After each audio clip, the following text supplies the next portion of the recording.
Wow. Yes. Oh, bang, bang. Who's got the gun? Ducky, duck, and run. The bullets aren't lead. They're PTSD. Everyone's dead, but still walking and consuming unsustainably. So that's where we are. Same as it ever was, but a little stranger. Mm-mm-mm. Breakfast.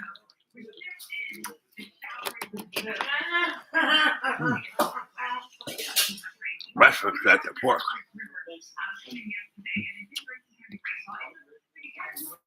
Good afternoon, wherever you are. Welcome to Dreamy Dreamland with your sensei on Bob. How you doing? How you doing?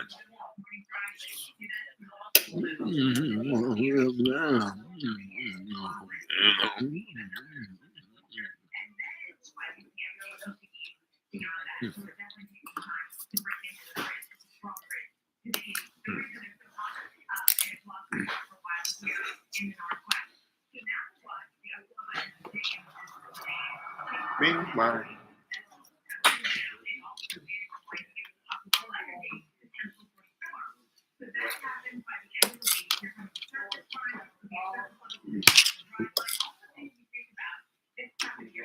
Well, the thing to think about, tornadoes. Ooh. There goes Dorothy and Dodo. But not in tick-tock, tick-tock. Look at the string. Look at the string. Oh, it's not string, it's cheese.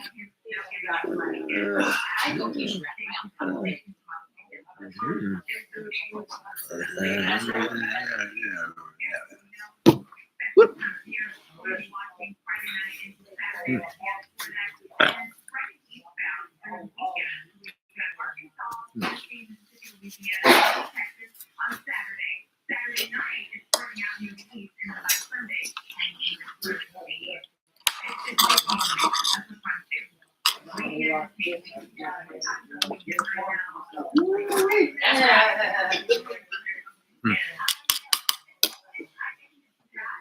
Right. Well, anybody here? Not yet.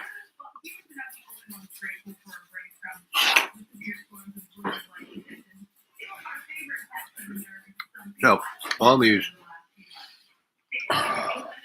mass shootings, one compared to how many people die of guns, the mass shootings are just a blip on the radar. But they get the news. But what's very interesting, 1 in 5 people in the United States has either been shot at,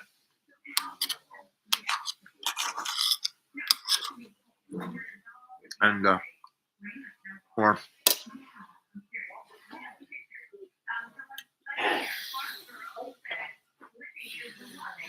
known someone who's been killed by a gun, by accident, suicide,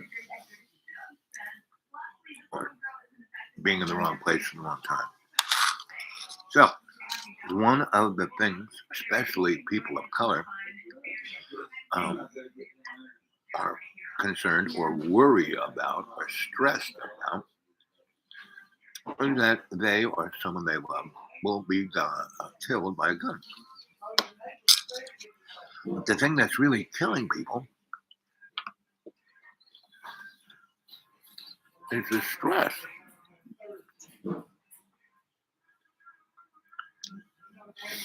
Americans' birth rate is going through the floor. The birth rate of white Americans is going through the floor. And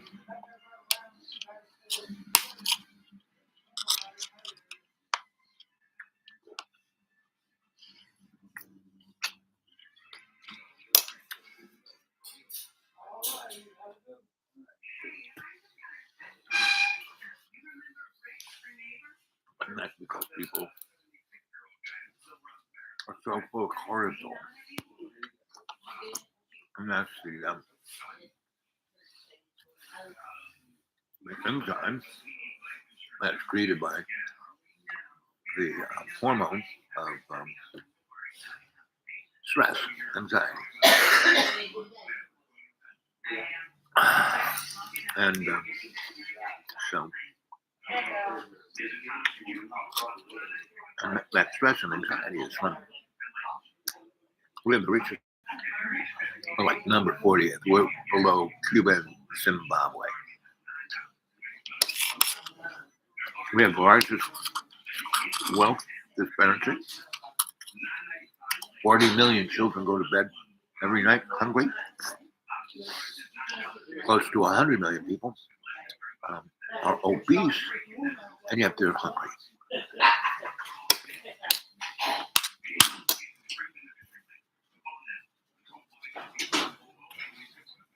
$50 million Americans live below poverty.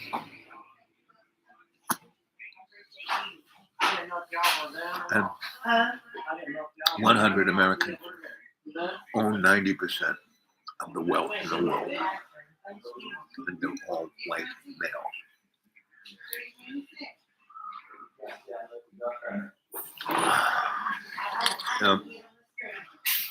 That is the bullet that's killing everybody. That's turning everyone to the Walking Dead. Now me, I did that up for Lent about 12 years ago. Time flies.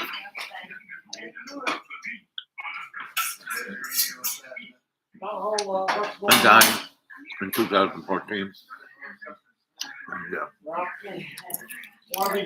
went to my life review for the third time, and I was told how great a job I was doing. I needed to go back and finish the job.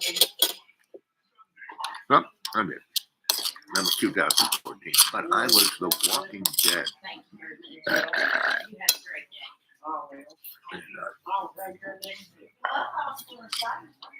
In 2012. I thought I went to my last Rainbow Gathering, and it was like, rainbows were always, it's all Babylon out there. Boy.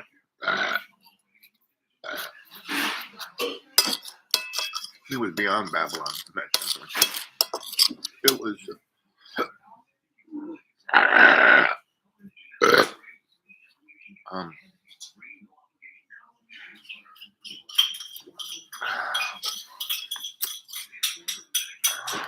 that place where everyone was turned into Sodom and Gomorrah. And it was really amazing because, again, the wealth disparity, there was main drag. Up in the hills, it was the Green Line. Kids drink at night. And everybody on the other side, wrong side of the tracks, back side of Kitty Village and the trading circle. They never put the trading circle in the Kitty Village, but they put it right there, right? And then, of course, the septic tanks, because this site was built on top of a, what do they call those things? The worst toxic waste dump. And they give them a special name. That was a Rainbow Gathering. It was unbelievable.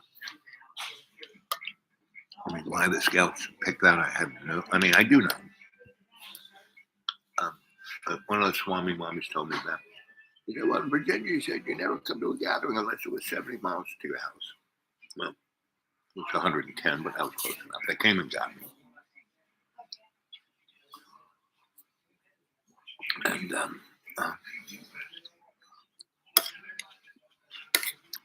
And they did that because it was, the end of C camp, the gathering was about to start. And came and got me.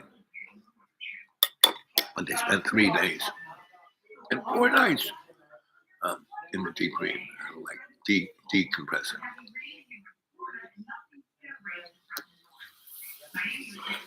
And now the deep green is that same toxic waste. And good morning, good evening, good afternoon. Say, here to tell you a story. Let me forget. On the hunt. And what do I hunt? Well, it's co-creation. So this Easter, I had a born again experience. It was all day long. It was amazing. And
more to worry about.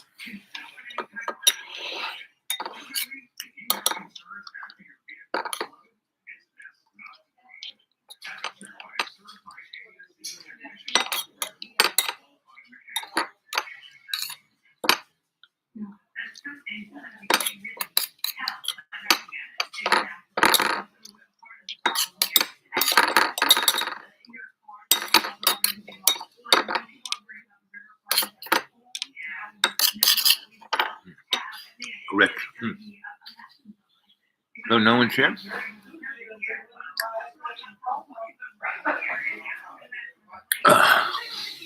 Let's see what's on.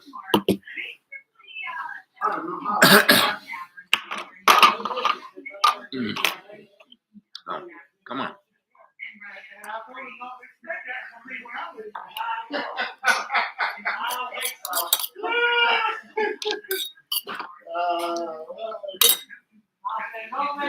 What do you know about violence? What do you know about PTSD? What do you know about?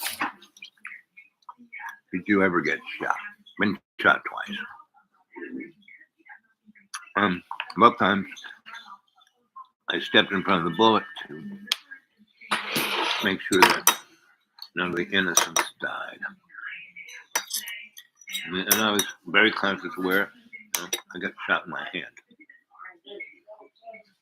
And the other bullet, and I was shot twice. And again, two different situations. When I grabbed the barrel of a gun, that person was going to shoot somebody else, and that person got shot, and all that guys. People would shoot everybody over there, and half those people were grandmas and mommies and kids. So that's why I grabbed the gun towards the couch where no one was sitting. And the bullet didn't hit me, but the expelling gases took off my palm. It was very, very messy. Well, it healed pretty good, see? These little lines, that's all there is. To show that I got shot down. So the bullet didn't go through it. The gases just took my palm off. And then it kind of grew back. And the other, I was in a project, and I was, I don't even know what my title was, but I was kind of like a social worker / counselor / demographer. I was hanging out with these families. There were about 700 people living in this, and the project was in Asheville, and they had bulldozed down the black business neighborhood and living neighborhood that was downtown that was quite prosperous. And this happened a great deal from the 1890s. You know, the guy who did it the worst was Robert Nelson, Mr. Highway. And the United States had a very good mass transit system right, up until the 1950s. And Robert Nelson had it destroyed and then brought highways into New York City, Boston. Worst thing you can do. You know, bringing air pollution, you know, suffocating people, causing congestion, blah, blah, blah. Right? And there were tons of people who knew this, so couldn't do that. And Europe and Japan and Asia was rebuilding itself after the wars, and they all put in heavy-duty mass transit. Right? Go figure. Smartest, richest country that had the best mass transit system in the world got rid of it.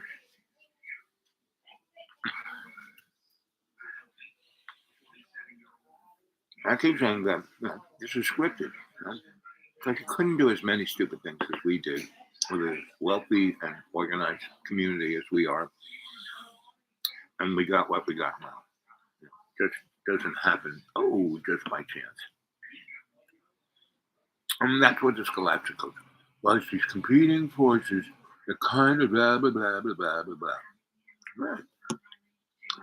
They did the same stupid thing over and over and over again for 100 years. Yeah, makes sense to me. Number one, to learn from lesson. Guys like me were studying it and writing papers about it. It makes perfect sense that it's just. And we live in a capitalist society. No, we don't. We live in a plutocratic fascist society, right? Go read. We can do this. Let's ask Google.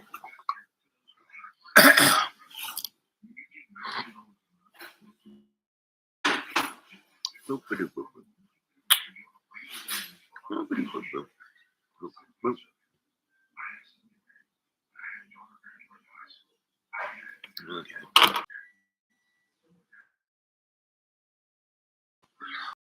A fascist society.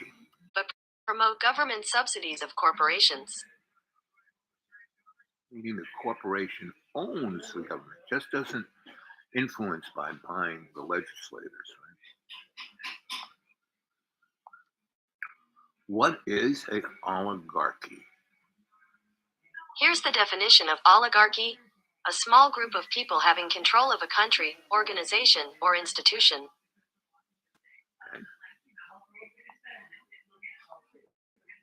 What is an oligarchic fascist society?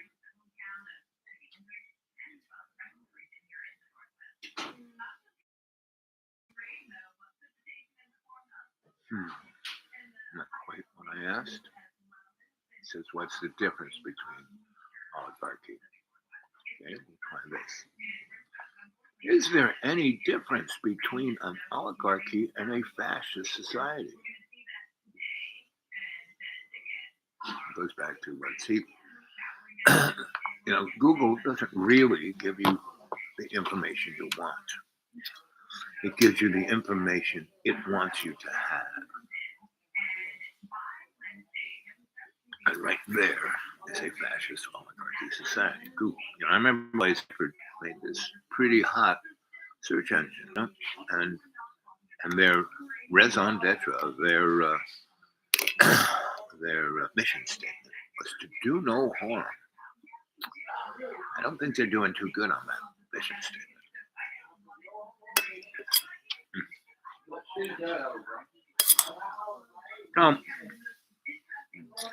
A big piece of mushroom.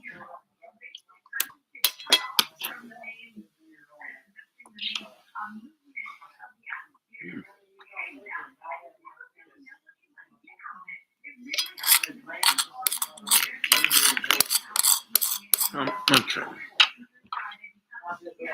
Come on, guys. This only works when you ask a question.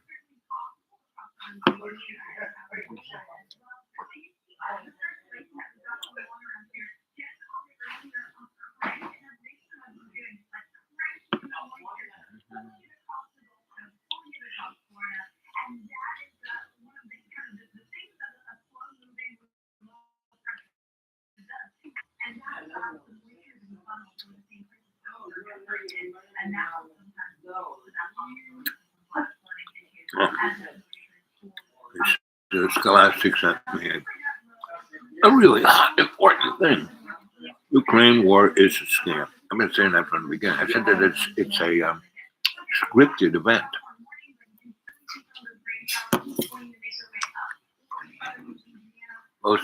It's the war of the two lads, right?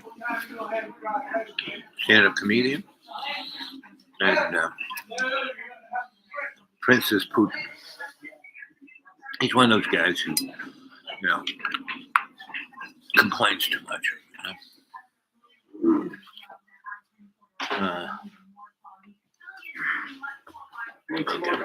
Yes, and a lid and a to-go box for that. A little one. Yes. Thank you, T.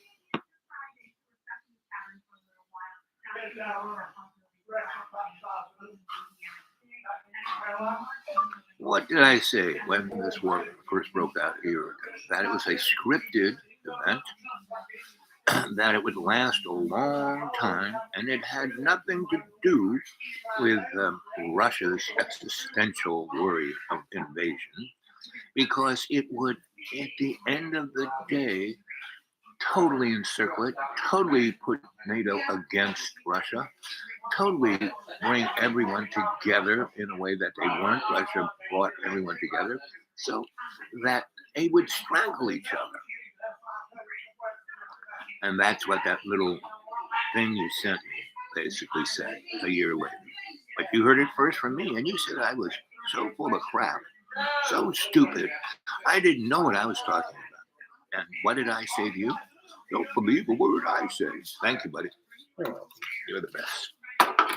Keep that warm.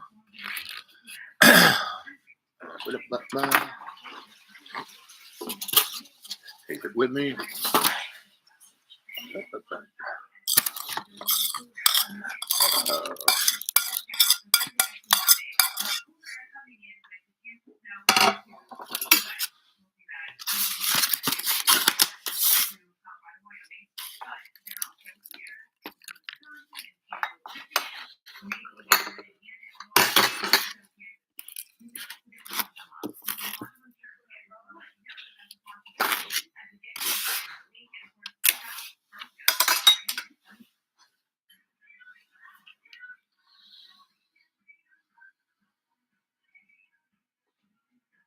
As you twist in the breeze of propaganda that you believe is a narrative of alternative media,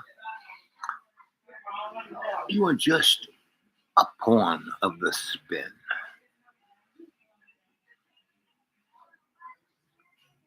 And don't believe a word I say. This is all just stand-up comedy. And catch me at the Laugh Factory on Friday night.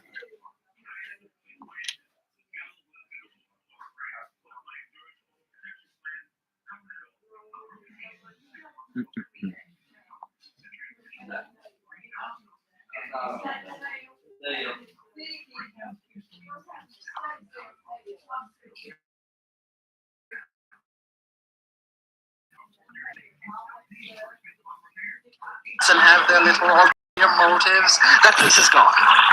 Put all your politics aside for a moment. Come look at the fish of life and the chicken of happiness. Do you see? Do you understand why you are here? Peace. Real peace, not just the absence of war. The absence of war is not peace. Incoherency beats the ingestions of mind-altering substances. This is not peace. Money is not peace. Sex is not peace. Everything they ever told you would bring you peace is crap. You have perfect peace inside you, right in that zoo you call your mind. In all of the world, there are only two things, and there are only two ways to conduct yourself. For the purposes of this tape, I shall designate some adjectives. Lyric is a destructive, ignorant person who hurts for his own pleasure. A pig, if you would, a pig. A snorting pig. And Zuckerby is thoughtful, enlightened, helpful, responsible.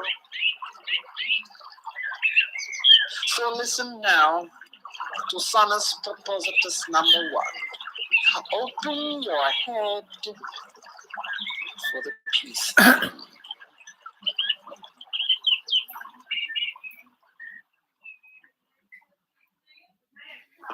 So that's a friend of mine. Welcome to Democracy Now!, democracynow.org, And the this War and is- Peace Report. I'm Amy Goodman. In Kentucky, a gunman armed with an AR-15 style semi-automatic assault rifle killed 5 people at a bank in downtown Louisville Monday morning. 8 others were injured, including a police officer shot in the head and required brain surgery. Ooh. Louisville police say they I hope responded that to is reports of right. shots fired within 3 minutes and killed the shooter in an exchange of gunfire. Investigators identified the shooter as a 25-year-old employee of Old National Bank who live streamed the massacre on social media as he targeted his co-workers. Kentucky's Democratic Governor Andy Beshear said 3 close friends were among the victims, including the bank's vice president, Thomas Elliott, a longtime Democratic Party donor. This is awful. I have a very close friend that didn't make it today. And I have another close friend who didn't either, and one who's at the hospital. But I hope is going to make it through. Just 2 hours after Monday's mass shooting in Louisville, 1 person was killed and another injured at a community college less than 2 miles away. According to the Gun Violence Archive, there have been 146 mass shootings in the United States this year alone.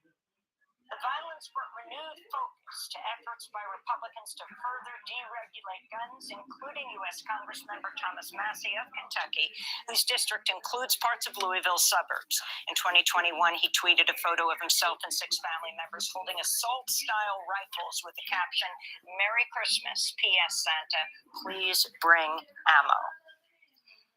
In Tennessee, the Metropolitan Council in Nashville voted unanimously Monday to reinstate Democratic State Representative Justin Jones just days after Republicans voted to expel him from the Tennessee House of Representatives for joining peaceful protests against gun violence.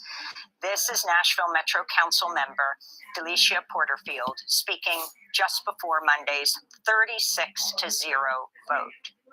Representative Jones was honest about who he was, a bold and unapologetic advocate for the community. The people chose their representative. And with this vote, we will send a strong message to our state government and across Decisions, right? Yep. So just, the most controversial ethic paper ever written. Ooh. Let's see what that is.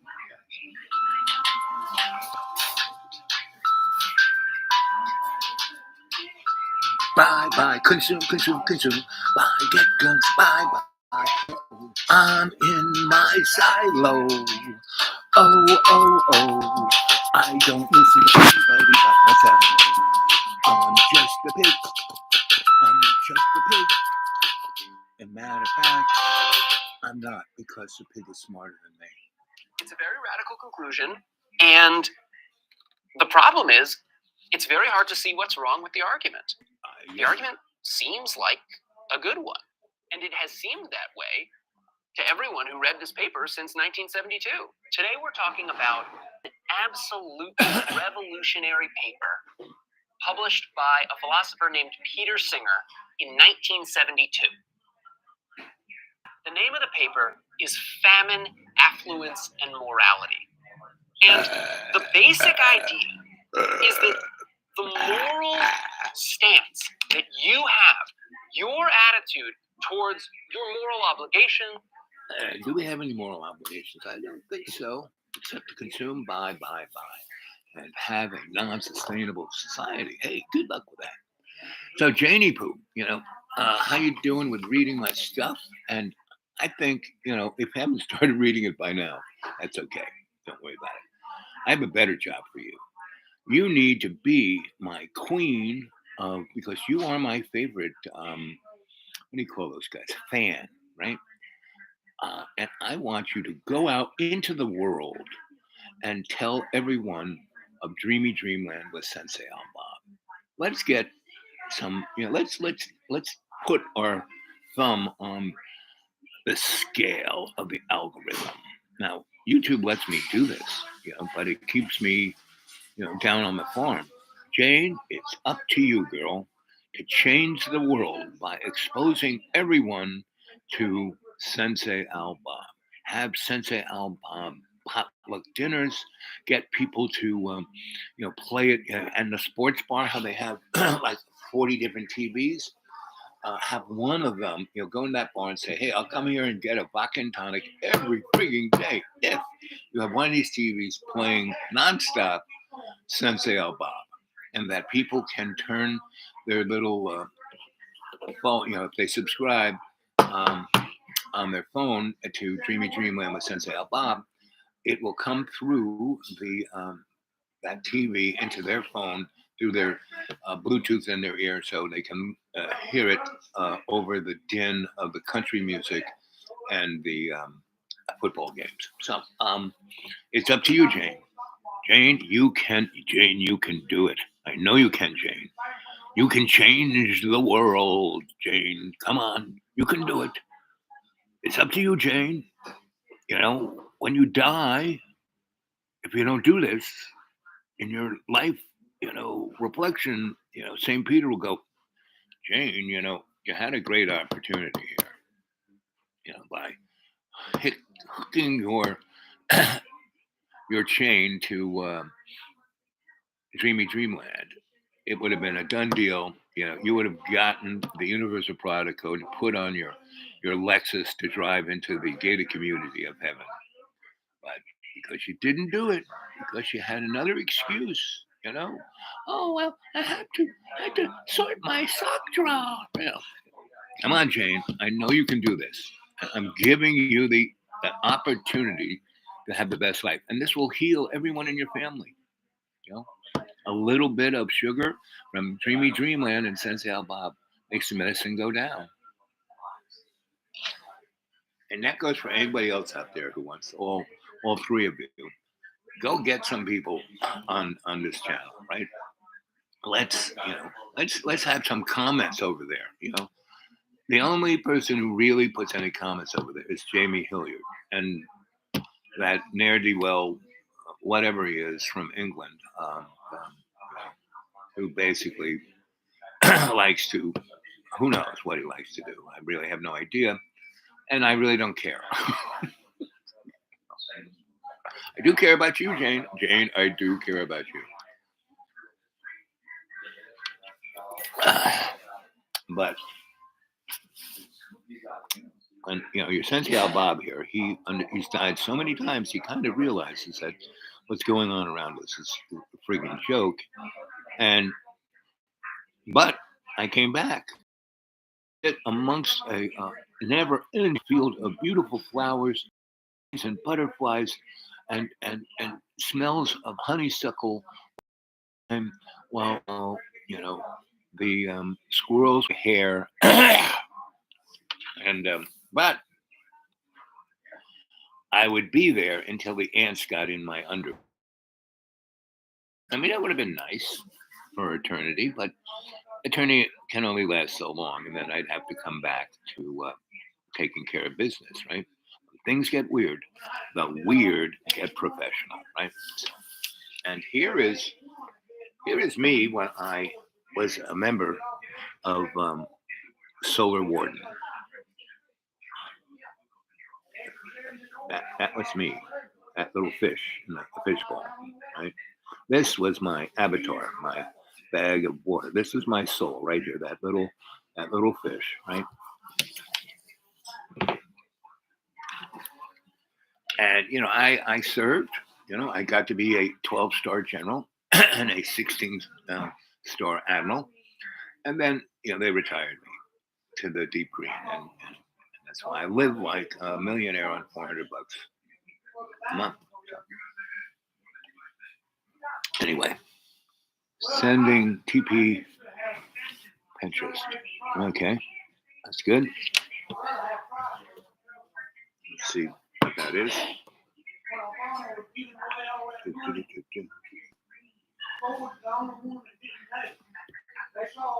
How to kill all mosquitoes in the area in 90 seconds.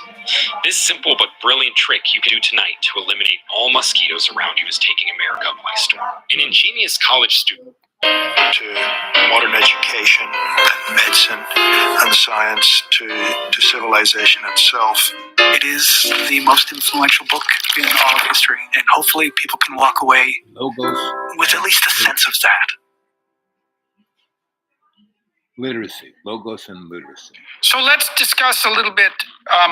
One of the things that struck me, I was reading your book, the latest book, Ark of the Covenant, published in 2022, and it's an analysis, at least in large part, of the situation in relationship to Israel and the Zionist state and Palestine. And I thought that your book was remarkably even-handed. I'm fascinated by the developments on the Abraham Accord front. I've interviewed a number of people who are associated with the Abrahamic Accords. And from what I've been able to understand, what essentially happened was that a group of people who were outsiders in relationship to the foreign policy establishment decided to buck conventional wisdom, which was that there was no possibility for peace between the Israelis, and the Arab world. So that's Jordan, right? He's an interesting guy, Canadian. Oh, here's our boy, Scott Ritter. Wagner soldiers are back in Russia army. Find the Donbas was necessary before Ukraine could become a NATO member. De facto, Ukraine was a NATO member. You see, since 2015. Okay, well, it's totally correct. We precipitate, right? And they take care of the kids. They could leave. So Germany took all the Syrians, basically, because Germany, they brought them in and put them on the line and started to rejigger because they knew the fun times of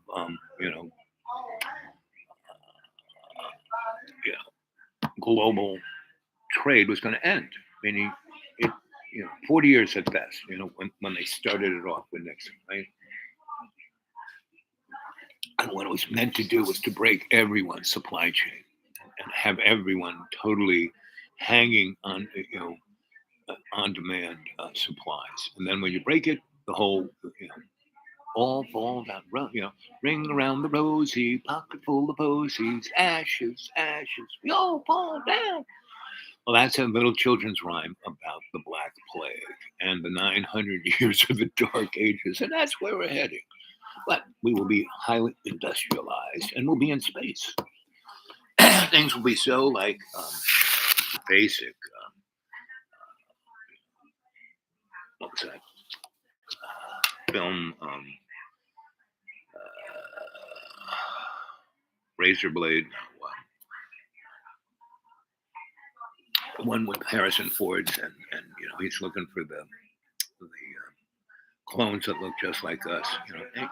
In a lot of ways, biological robots are a lot easier to manufacture than silicon ones. But they got the silicon ones. There's some companies that have some badass killing machines. Right? So, and when they're talking about the cops, we have to defund the police. Well, it'd be a lot easier just to get rid of all those cracker policemen, no matter where they are, New York, Boston, LA, whatever, and basically, send them to buy a robot. Yeah, but the price will come down. They'll mass produce them. So a robot policeman or army guy who will have solar panels all over his body, so it doesn't even need to plug in. Well, costs maybe 200 grand. Policeman costs that easy for every year, but you buy one of those robots and you can have it forever for just that amortized. That's a pretty good deal. And they'll pass some laws, just like how they passed the laws of the Price-Anderson Act that guaranteed the utility companies would make $16 for every dime they put into building a uranium reactor, which byproduct plutonium weapons grade. Anybody who has a power reactor in their country has nuclear weapons. Japan, South Korea. I mean, that's how North Korea got atomic bombs. Russia and China gave them 2 reactors to make power with, and bingo, 25 years later, they have nuclear weapons. So Germany has lots of nukes, and they have them, close them up, put them back on, whatever. None of this, global warming crap matters to anybody. It's just a vehicle to push the average citizen around, right? Ashes, ashes, we all fall down. Because, when an asteroid hits this planet and killed everything except a few microbes and a few little worms, and then we come back in less than 6 million years, that's pretty good. So it's pretty obvious that there's a power, a force way stronger than us, right? Okay, let's see. Let's look at the old email. See what Janie has sent us. If she has sent us anything. Robert has. Let's see. Here's the other.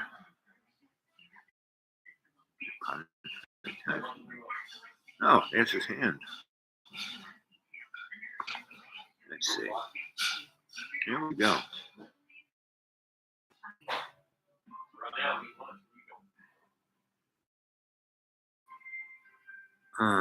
Okay.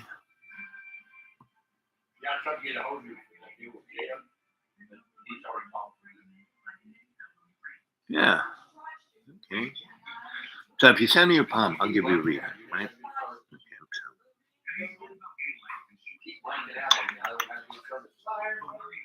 Okay, I got your hands, and they're very interesting. And I will talk to you later, right? Mano y mano. Right now, I'm doing a live chat. You want to talk on the phone? I'm going to give you a call. See what character pops up. Okay, so I got another 40 minutes to waste. So.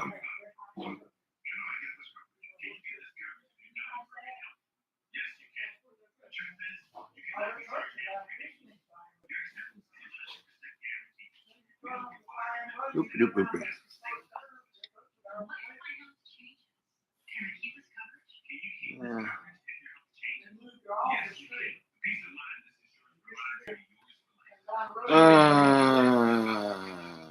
Oh, Anthony, that's you. Anthony.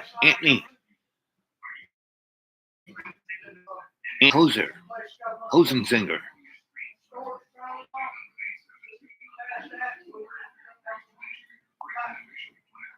Let's see. Hello, Al. This is your grasshopper, Anthony. I enjoyed watching your Easter live stream this morning. I'm connecting to you. Good things about me last summer when you were on the phone. I really lost all my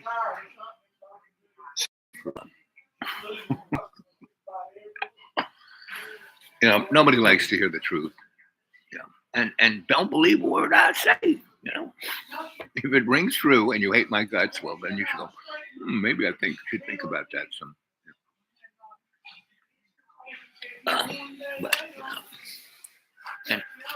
It takes one to know one. I am such a trustafarian without it. I live like a millionaire on $400. So I'm a trustafarian that doesn't have a trust. The trust I have is from God. That's the trust I believe in. That's the trust I trust. I have faith in God's love, right? So that's my trust. That's why I'm a trustafarian. So I know one trustafarian to another. Now, a poser or a grifter is a person who wants to have a trust fund. You know, a good example is Donald Trump, right? So, you know, his daddy was rich, but he was only making, you know, apartments in Queens, you know. So he had delusions of grandeur, and so he wanted to be the king of New York, and he started doing it, and you know, he couldn't do it on a Queens boy piggy bank. So he became a grifter in that he made his fortune out of putting forth deals that were based on lies, and that's what all he's being brought to court about. They should have done this like 50 years ago, but they didn't because everybody was all the big banks were making money off it, and that's one of the reasons why we had the '08 crash. Donnie was taking the biggest because he kept going belly up on every deal, and he would take all the money out before it. Very similar to what the Saudis did with Silicon Bank in California. They took out their $120 billion, and after making a ton of money on being the grifter of small companies, startups, and taking all the ripeness out of them. So that is a fascist oligarchy right there, and they were put in that place by the transnational hidden hand. They aren't part of the hidden hand. They never will be. Because they're towel heads. And that is just to mean that those guys on the high hand. You think all the derivative bad words that are bandied about by whatever basket of deplorables. I live amongst people who are thought of as that, and they're very nice people, right? I know lots of other people were considered highly educated and powerful, and well, politics sucks. Prefers science. Science is politics, and there is no truth in science. Go read Newton's Hidden Tales. He wrote everything.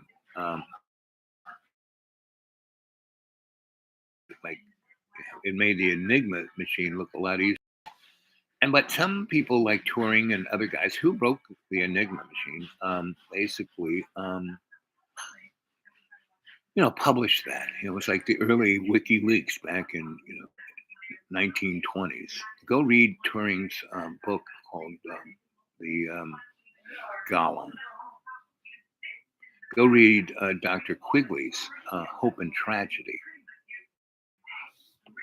So, go read anything by Joseph Campbell. And go listen to alternative radio. David Dabangyan's things. He's out of Boulder. And there's tons of really Chris Hedges' show on the YouTube is good too. So, but again, these are all folks who have a bent, a point of position, a prejudice. If you have an opinion, you have a prejudice. When people would about their beliefs like they're true, I said, they're really prejudiced. Well, black friends. No, that's racism.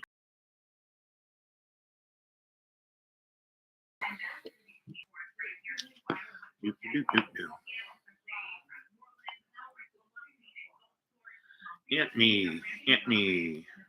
Good on you, Anthony. I hope you're traveling. I would love to travel like you do, People pay for it, find girlfriends to pay the bills. I did that. I really did. When I was in my 20s, I had way older women like Nancy Barbara. And she was the woman who actually put together children's television workshop, right? The guys who brought us Sesame Street and Electric Company. She was the minds and the organizational structure, and she was good buddies with Jim Henson. And I built their first studio right there in Tribeca, in a beautiful loft building. I think it was Duane Street. And Dwayne or Reed, I think it's Dwayne. And it could have been Thomas, one of those three. Anyway, she was in her 50s. I was in my 20s. And, I built everything for her, and made special things for her. And yeah, she paid me for that. It was she was a client first. And over the weeks and months of me doing that, she kept looking at my legs when I was on the ladder. Like I'd always wear these kind of baggy gym shorts, and she'd always be, "You don't wear underwear, do you?"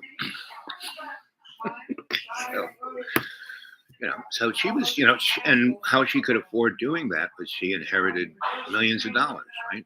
And I had another girlfriend who her name was Hallie, and I was 17, and she was 89 years old, right? And her father was a duke, and he was one of the individuals who started the Royal Scientists whoop-de-doo in the 1860s, right? And he was an astronomer, and the Queen sent him to India to build a big, astronomical telescope thing to look at the planets and the stars. And when the Halley Comet kind of cruised through the solar system, either it was named after Halley or Halley was named after it. I'm not quite sure which. But she grew up in India as and her father was really into the Vedic religion and all those holy men up in the mountains, because he was up in the mountains. That's where he built his office, away from the cities, away from the smoke, away from everything, way up in the hills, way up in the mountains where the air was really clear. There was no waves of atmosphere. And so she hung out with all these guys who lived in caves. So and she could, and she had this beautiful little rent-controlled house. It was off of McDougal Street. There was this Tingle Alley. It was between McDougal and 6th Avenue, right where the McDonald's is and the basketball court is. And she would shoot us because all the guys in town from Harlem and South, and South Bronx, and right, and they would play for money. And that side of McDougal Street is where the other Little Italy was. There was two Little Italies in Manhattan. The one over that everyone knows, over on the east side, where kind of near Canal Street, where Luna's is, and all of those mobster coffee and pastry shops are. And at the top of it on Spring Street, and Spring Street was the go-between. And right at the top there is where Finelli's was. Mike Finelli was like the United Nations of mobsters, right? And he had a bakery right across the street that made these rolls that were like French baguettes, but little rolls. And in New York, every fancy restaurant had his rolls. And he had it so they'd be really crisp on the outside and gooey on the inside. And those pads of butter that were wrapped up in cold, that was Hotel Bar butter. And his buddy, the Jewish guy who had the butter scene, he was a Jewish mobster, and his mobstering wasn't drugs or prostitution, it was butter.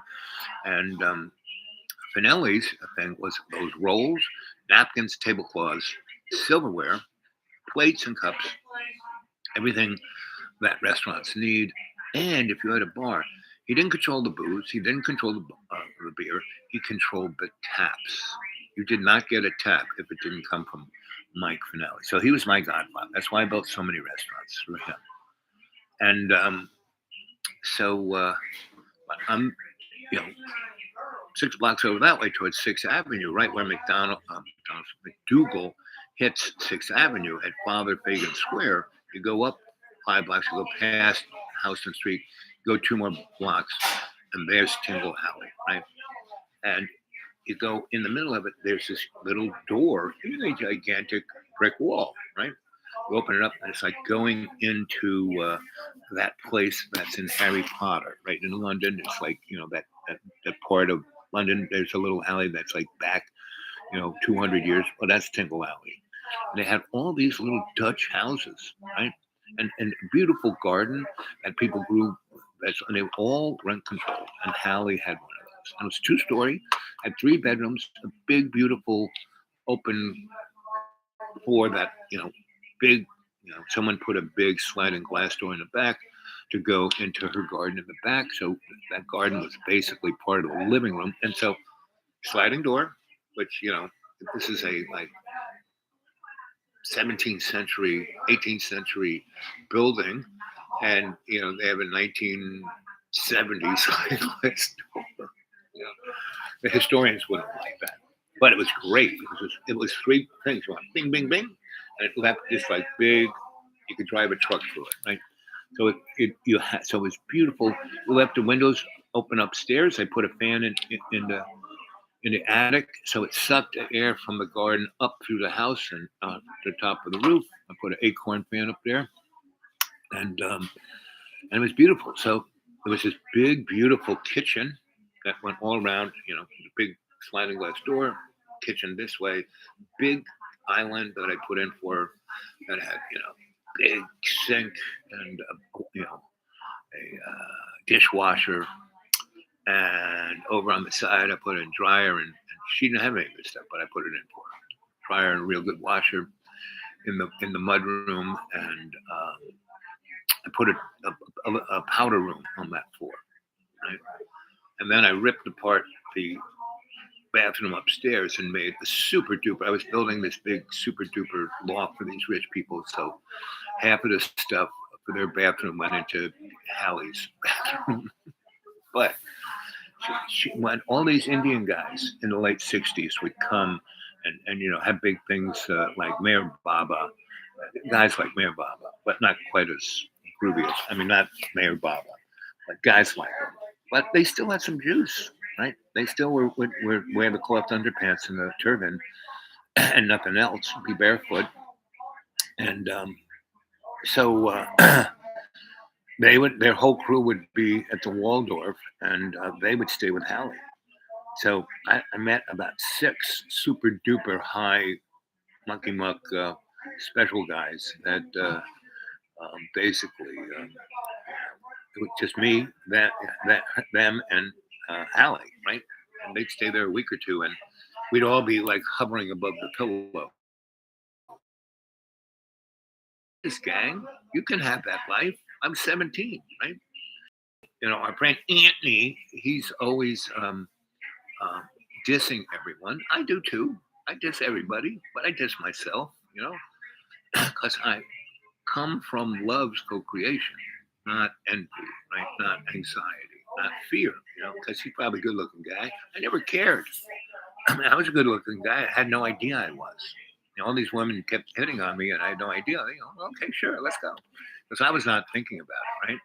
When they were going to pay the bill, I never said, oh, no, sure, no problem. I always made my own money. That was never, I didn't take cash from them. But you want to go to Paris this weekend? Sure. Your private jet? Yeah, no problem.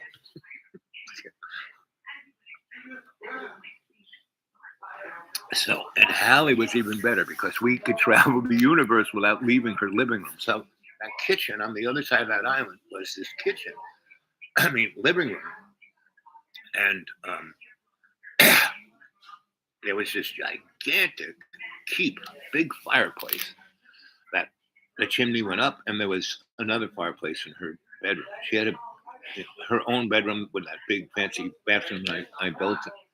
Or was half, there was 2 other little bedrooms on the other side that faced the southeast, and her faced, I don't know,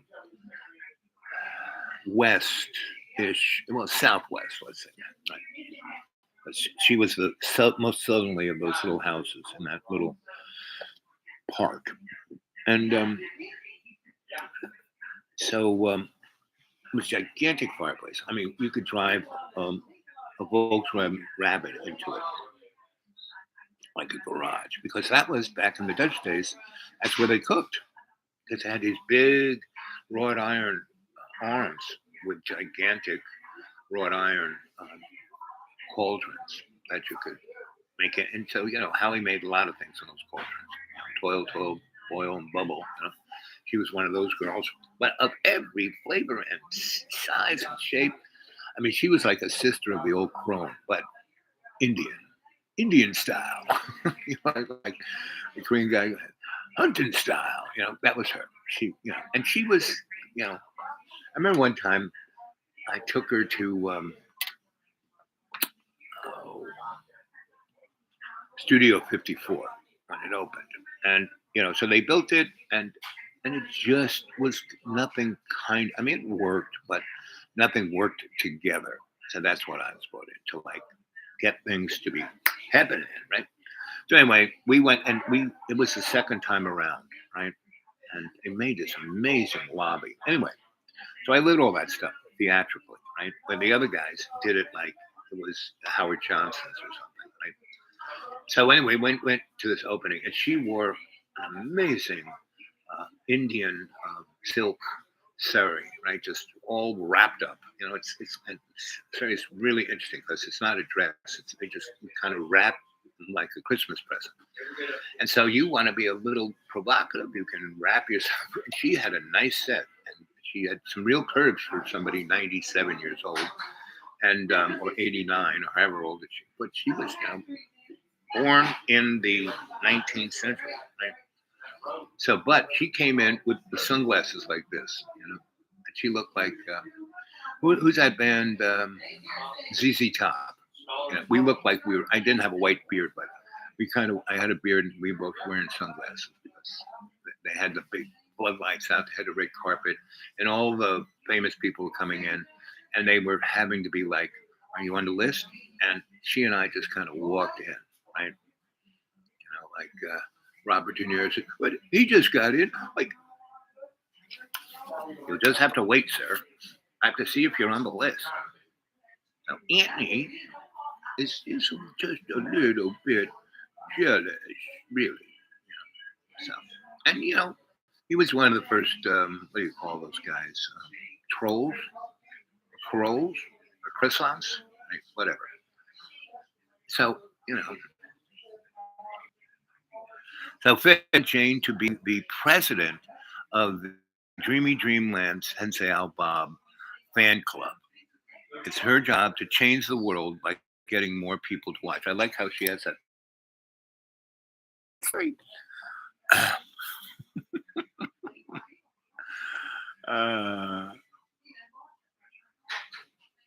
Tweeted to sharing your channel on my platform. Well, that's good. That'll work.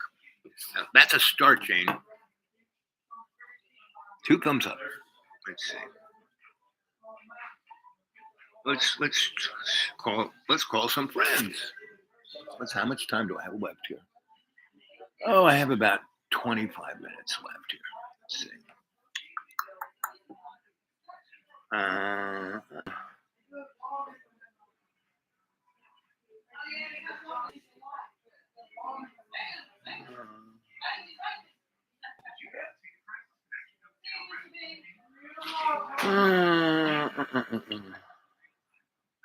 Let's give the Rev a call.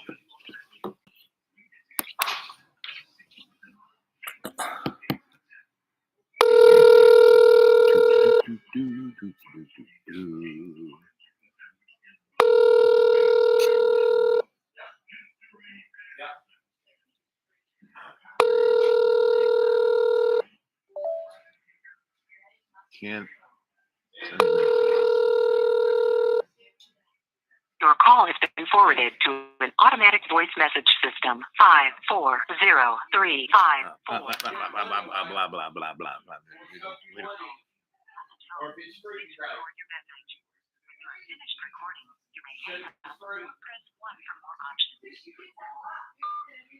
Oh well, sorry about that.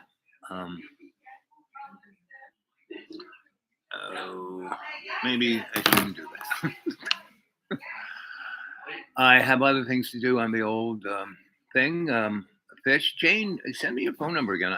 The one I have with you just keeps saying this phone number won't accept your phone call. So, give me a phone number that will accept my phone call. So let's talk. And Fish, I'll call you later. And it's a beautiful day, so get out there and enjoy it. We're gonna have some wild. This morning it was 28 degrees. It's supposed to be 94. And good luck with that. Go watch a movie that my good friend Art Bell and what's his name? Whitley Strieber wrote a book called The Day After Tomorrow, and then they made it into a movie. Read the book, watch the movie, and that was made a good almost 30 years ago. I mean, all of that was understood 30 years ago, right? And we're just following the script. We're just following the script. We're following those bullet points. Bang, bang. Everything, duck, duck. Everything's ducky. Hit the floor. The bullet isn't lead. It's PTSD. Okay, I'm out of here. Your sensei, Al Bob, is dropping the mic.